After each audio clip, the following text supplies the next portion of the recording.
2 தினங்களுக்கு முன்பு புதுச்சேரியில் பத்திரிகைகளுக்கு பேட்டி அளித்த மரியாதைக்குரிய சபாநாயகர் செல்வம் அவர்கள்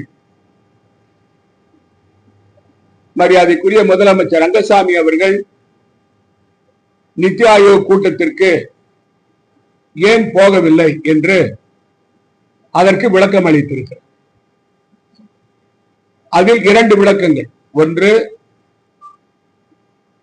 முதலமைச்சர் அவர்கள் விமானத்தில் செல்வதை தவிர்க்கிறார் என்றும், இரண்டாவது, அவர் அப்பா பைத்தியம் சாமி கோயிலில் பூஜை இருந்த காரணத்தால் முதலமைச்சர் ரங்கசாமி அவர்கள்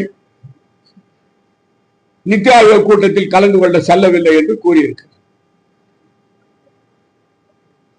குறிப்பாக லட்சக்கணக்கான மக்கள் விமானத்தில் பயணம் செய்கிறார்கள் உலகத்திலே. நாங்களும் விமானத்தில் பயணம் செய்கிறோம். முதலமைச்சருக்கு விமானத்தில் பயணம் செய்வதற்கு ஏற்படுகின்ற அச்சத்துக்கு காரணம் என்ன? ஏனென்றால் முதலமைச்சருடைய பிரதிநிதியாக சபாநாயகர் அவர்கள் பேசியிருக்கிறார். அது அவ்வளவு ரங்கசாமி அவர்களுக்கு உயிர் மீது பயமா?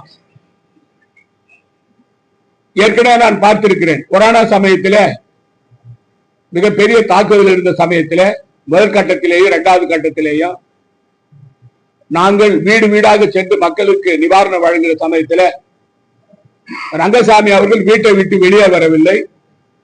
அவருக்கு தான் கொரோனா வந்தது. வீட்டை விட்டு வெளியே வராதவருக்கு கொரோனா வந்தது.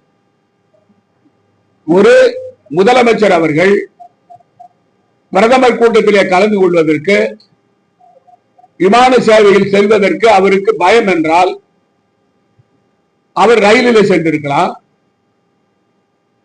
அவர் அடிக்கடி காரில் செல்கிறார். அதே போல யானம் போகும்போது காரில் போவார். அதாவது ஒரு முதலமைச்சர் அவர்கள் பிரதமர் அறிவித்த கூட்டத்திலே கலந்து கொள்ளாமல் புறக்கணிப்பதற்கு இது ஒரு காரணமா?